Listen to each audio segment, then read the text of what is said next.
창조의 아버지 그 섭리 보이사 택하신 세대 일으키어 이 땅을 고치소서. 주의 크신 능력 주의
오늘 주님 앞에 간절히 구하고 주님의 얼굴을 찾을 때 우리에게 주님이 어떤 분인가를 알려주실 주님을 기대합니다.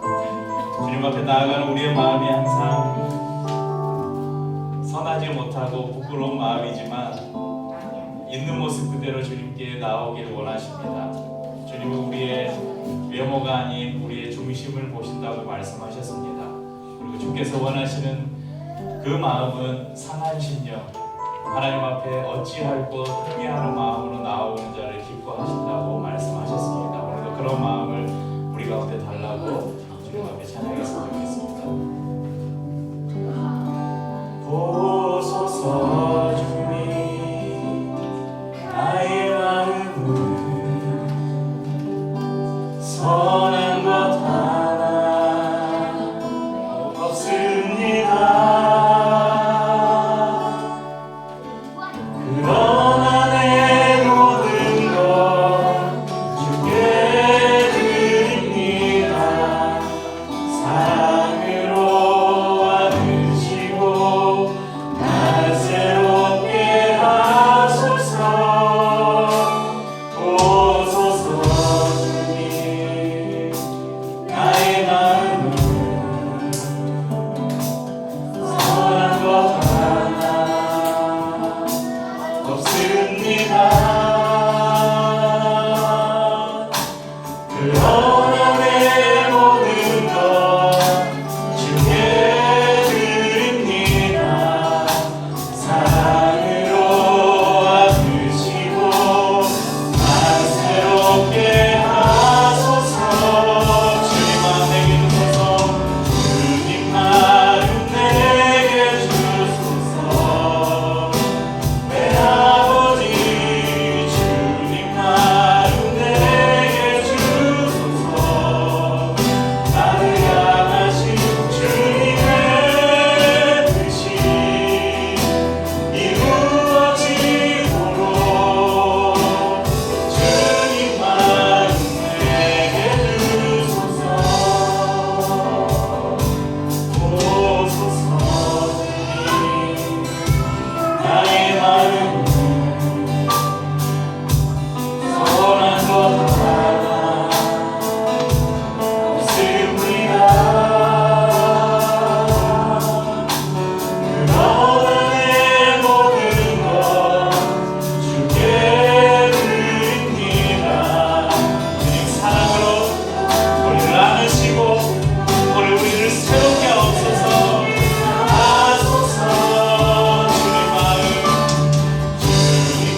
몇 주 동안 다윗을 통해서 우리에게 주시는 믿음에 관해서 좀 말씀을 나누려고 하는데요. 오늘은 능력보다 태도라는 제목으로 말씀을 나누겠습니다. 이제 다음 달 17일이면 기대하던 수능일입니다. 네, 이제 딱 한 달 정도 남았는데요. 우리 교회에는 고3이나 수험생이 없지만 이 땅의 많은 청소년들, 특별히 수능을 준비하고 있는 수험생들을 위해서 성도님들이 생각나실 때마다 기도해 주시기 바랍니다. 시험이 끝날 때마다 아픈 소식들이 많이 들려오잖아요. 결과에 낙심하고 때로는 그 결과 때문에 자신의 생을 포기하는 우리 아이들도 많은데, 그 땅의 청소년들이 성적에 목매지 않고 대학 진학에 인생을 걸지 않고 좀 더 풍성한 삶을 누릴 수 있도록 기도해 주시기 바랍니다. 수능을 보는 수험생들이 시험을 보고 나면 애타게 기다리는 게 있습니다. 뭐겠어요? 좋은 점수, 수능 점수. 좋은 점수를 기다리고 있겠죠. 지금의 입시 제도는 이렇게 수시 시험 보고 수시 이렇게 응시하고 또 수능 본 이후에 정시를 지원하는, 그래서 정시를 지원할 때도 수시도 그렇고 정시도 그렇고 여러 대학에 복수 지원을 할 수 있잖아요. 그 중에 만약에 여러 개를 합격하면 자기가 원하는 곳을 골라서 갈 수 있는 그런 시험 제도입니다. 근데 저는 이 본고사 세대인데, 제가 시험을 볼 때는 한 대학, 한 학과를 정해서 거기에 지원을 하고 그 학교에 가서 그 학교에서 내는 시험 문제로 시험을 보고 거기서 떨어지면 끝이에요. 그래서 정기 시험에 떨어지면 정기 대학 모집하는 그 대학에 지원해서 떨어지면 그 다음에 후기 모집을 하는 대학에 지원을 하고, 후기 모집에서 떨어지면 이제 2년제 전문 대학에 지원을 하고, 전문 대학에 떨어지면 다른 방법이 없고 무조건 재수를 해야 되는 그런 시대였습니다. 그래서 그 시험을 딱 보고 나서 그 결과를 기다리는 심정 조마조마하잖아요. 시험을 치르고 나서 합격 여부를 기다리는 마음, 우리 성도님들 아마 인생을 살면서 몇 번쯤은 경험해 보셨을 것입니다. 직장에 입사 원서를 내고 기다리는 마음, 사랑하는 사람에게 고백을 하고 나서 그 사람의 답을 기다리는 그 마음.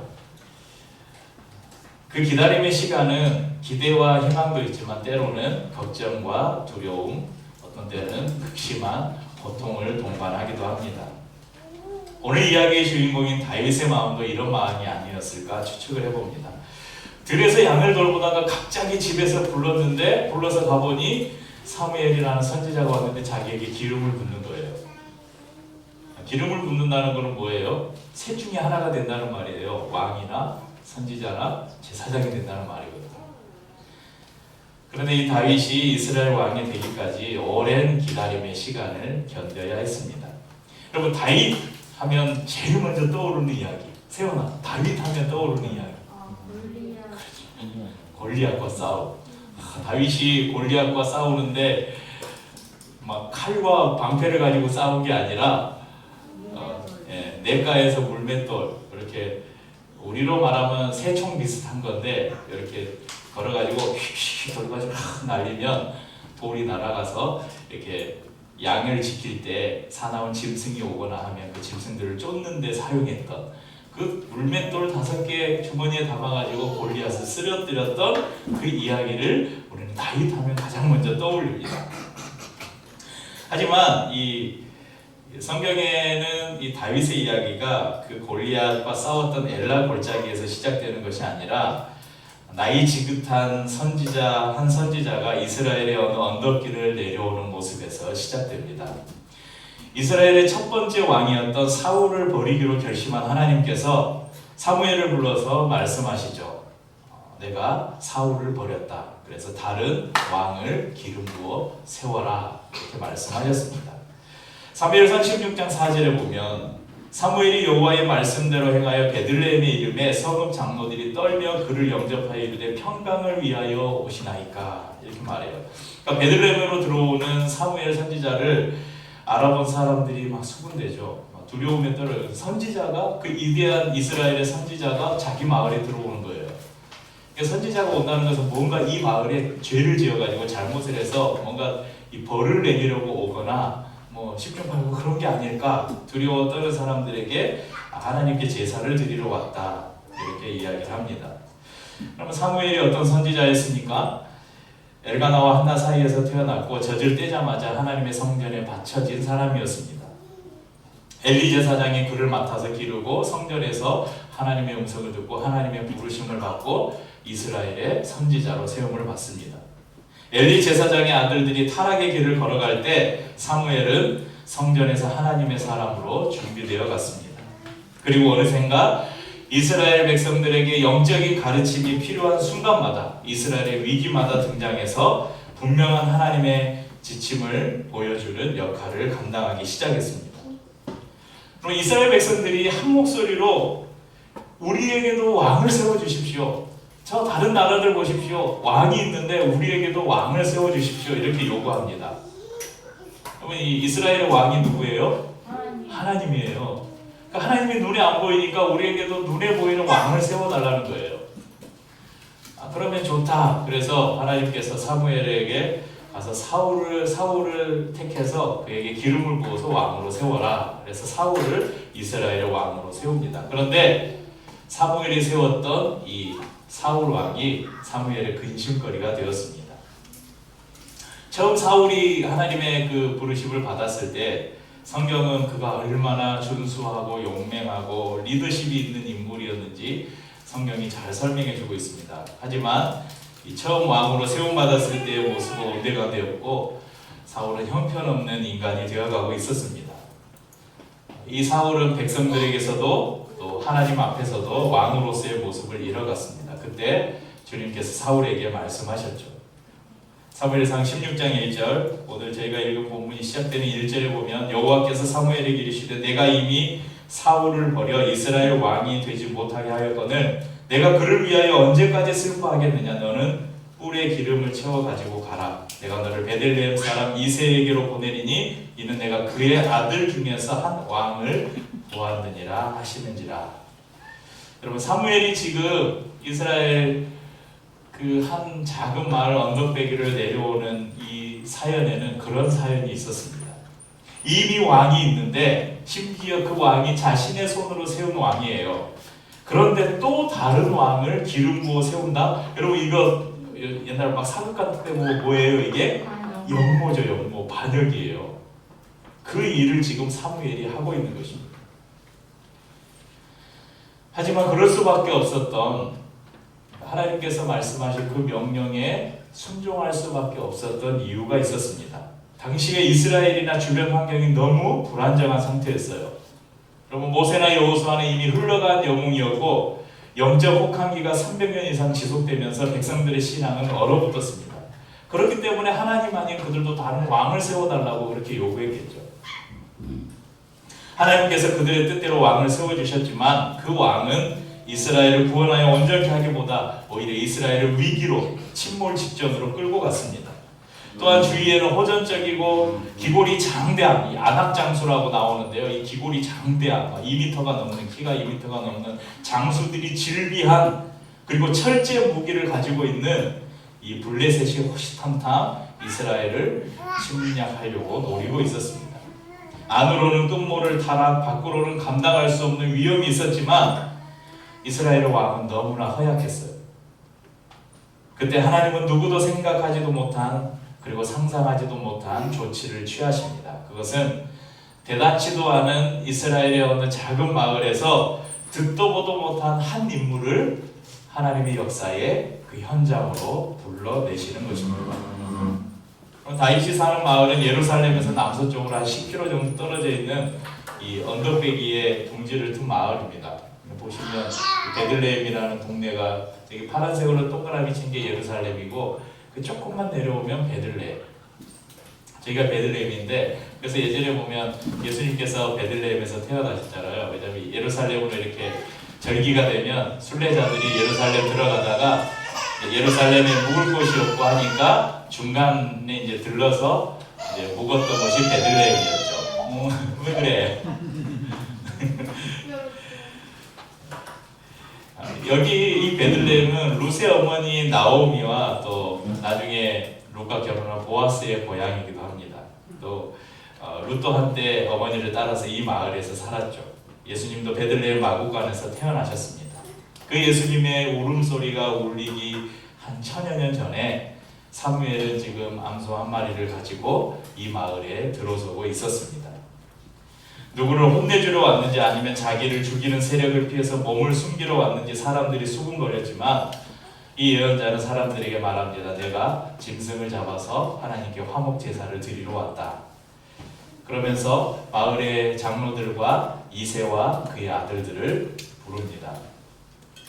사무엘 앞으로 이새의 아들들이 하나둘 들어오죠. 저희가 오늘 읽은 본문 6절은 이렇게 시작합니다. 그들이 오매 사무엘이 엘리압을 보고 마음에 이르기를 여호와의 기름 부으실 자가 과연 주님 앞에 있도다 하였더니, 그럼 사무엘은 장자 엘리압을 보자마자 한눈에 마음에 드는 거예요. 야, 분명히 이 엘리압이 하나님이 선택한 다음 왕이다. 그러니까 아마 사무엘의 마음에는 그런 마음이 있었을 거예요. 이스라엘은 이 장자로 계보가 이어지잖아요. 가계가 이어지잖아요. 그러니까 이새의 집에서 이스라엘 왕을 택한다면 누구를 택할까? 아마 장자를 택하지 않을까? 그런 생각을 했겠죠. 그래서 엘리압이 들어오자마자, 근데 또 엘리압이 장자이면서 아주 용모나 이렇게 이 왕으로 세우기에 좋은 조건을 갖춘, 한눈에 알아봤어요. 그런데 하나님께서 말씀하십니다. 7절에 보면 여호와께서 사무엘에게 이르시되 그의 용모와 키를 보지 말라. 내가 이미 그를 버렸노라. 내가 보는 것은 사람과 같지 아니하니 사람은 외모를 보거니와 나 여호와는 중심을 보느니라 하시더라. 둘째 아비나답, 셋째 삼마, 넷째, 다섯째, 여섯째, 일곱째까지 한 명씩 사무엘 앞을 지나가요. 이 사람이다 하려고 했는데 하나님 아니야. 다음은 이 사람이다 하려고 했는데 아니야. 더 이상 없는 거예요. 분명 아들이 8명이라고 했는데 지나가는 애들을 세보니까 7명인 거예요. 한 명은 어디 있느냐 물어보니까 11절 상반절에 보면 또 사무엘이 이새에게 이르시되 내 아들들이 다 여기 있느냐. 이새가 이르되 아직 막내가 남았는데 그는 양을 지키나이다. 그럼 여기서 이 막내라는 이 단어는 하카톤이라는 단어를 쓰는데 단순히 나이로 제일 제일 어린의 막내의 의미만 담고 있는 것이 아니라 가장 볼품없는, 변변치 않은 그런 의미를 담고 있습니다. 그럼 보통 집안에서 가장 사랑받는 아이가 누굴까요? 제가 오늘 딱 생각해 보니까 우리 세연이, 주원이, 제이를 딱 보면 알 수 있을 것 같아요. 엄마 아빠가 너희 3명 다 똑같이 사랑하시는데 집에서 누가 제일 관심을 많이 받고 보면 엄마는 나보다 쟤를 더 사랑하는 것 같아. 누가 그래? 세연아? 누구를 그렇게 하는 것 같아? 얘지. 그래. 엄마한테 가. 악수. 엄마한테 가야지. 너도 여기 있을 거야? 네. 어떻게 지 이야기 하는지 알고 여기 왔어요. 자, 가자. 그러니까 원래 가정에서는 이제 아이가 태어나면 내리사랑이라고 부모가 이렇게 장자 또 둘째 태어나면 둘째에게 더 사랑하고, 왜냐하면 그게 필요하니까. 첫째보다 둘째가 연약하니까 둘째에게 더 많은 사랑을 쏟아부어야죠. 또 셋째가 태어나면 막내에게 항상 사랑과 관심을 더 둬야 돼요. 왜냐하면 더 약하니까, 더 돌봄이 필요하니까. 그런데 이 장자 중심의 이스라엘 문화에서는 그렇지 않았어요.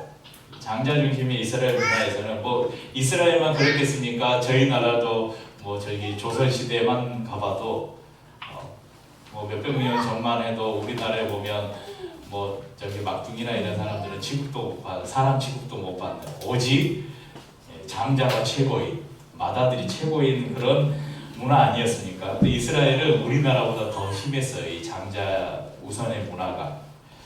이렇게 볼품없고 가족들에게도 별 인정받지 못하는 다윗이었기에 지금 사무엘이 아들들을 다 소집한 자리에도 다윗은 끼지 못한 거예요.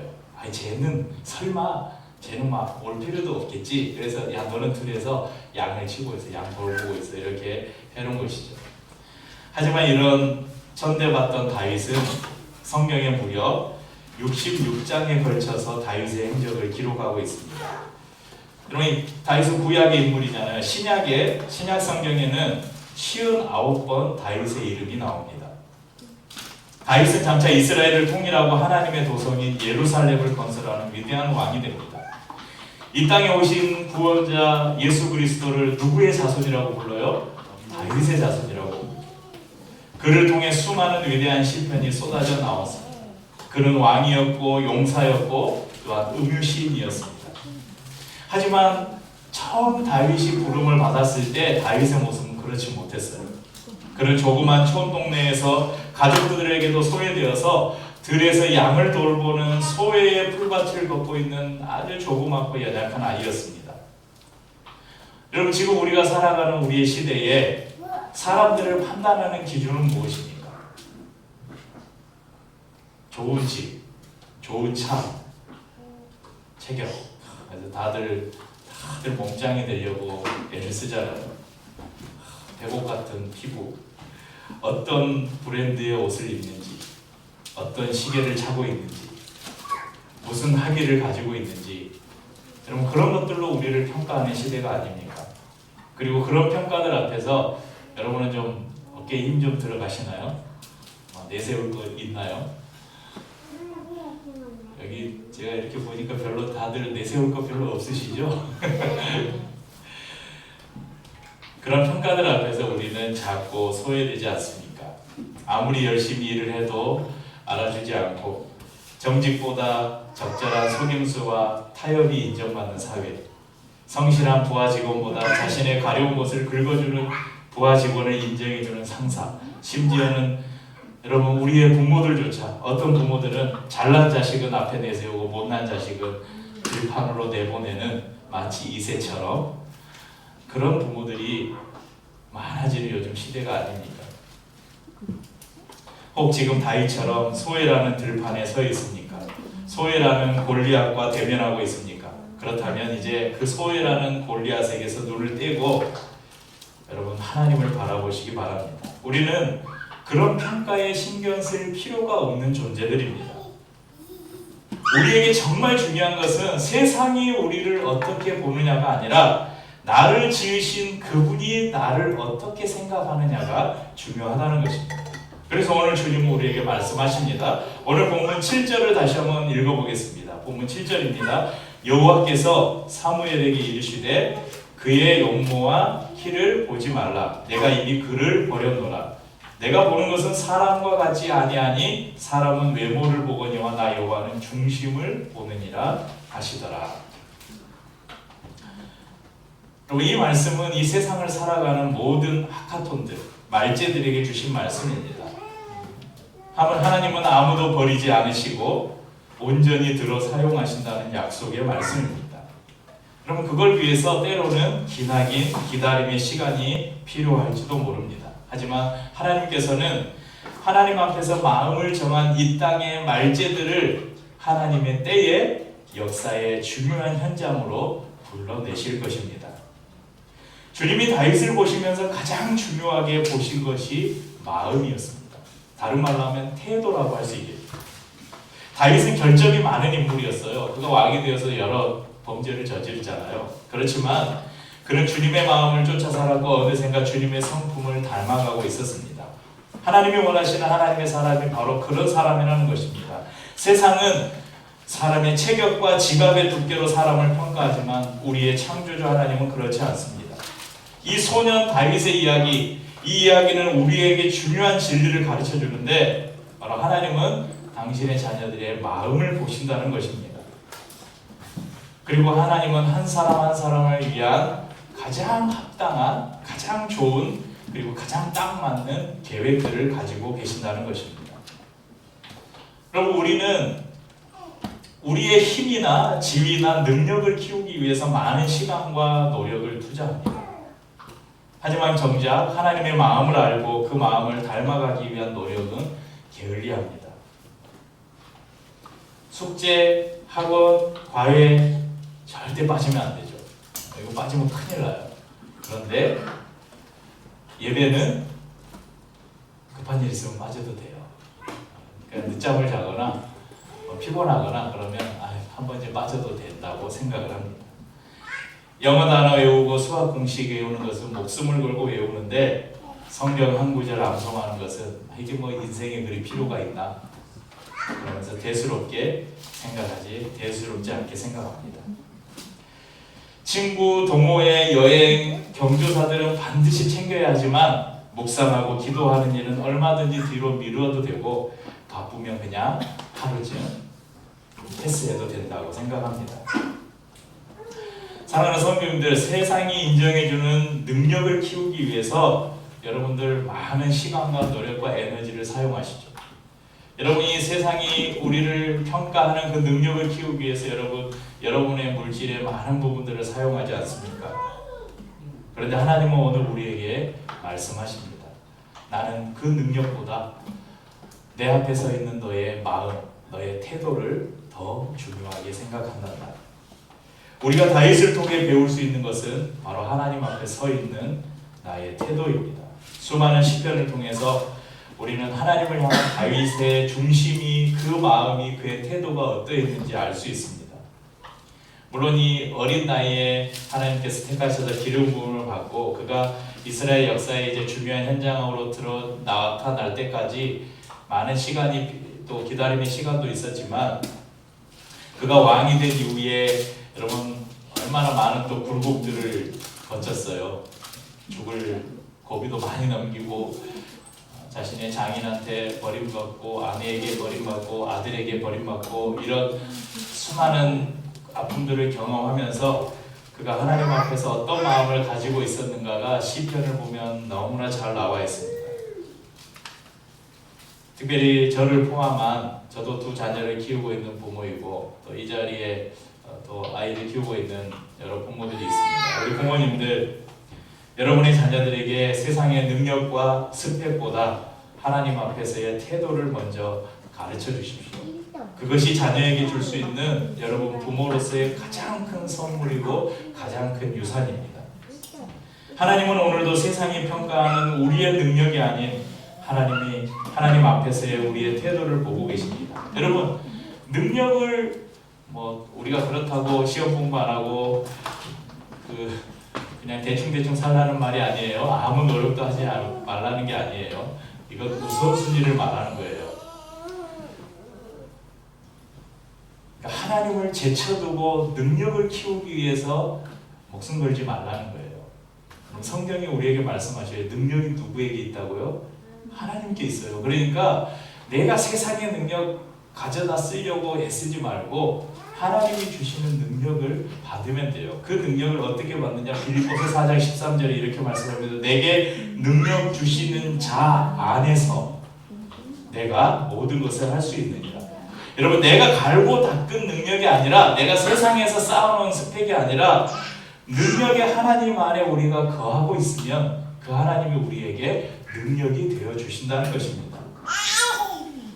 능력이 아닌 하나님을 경외하는 마음, 하나님을 사랑하는 마음, 더 함께하고 더 가까이 하고 싶은 마음, 그런 하나님 앞에서의 태도를 늘 갈망하고 훈련해 나가는 우리 성도님들이 되시기를 축복합니다.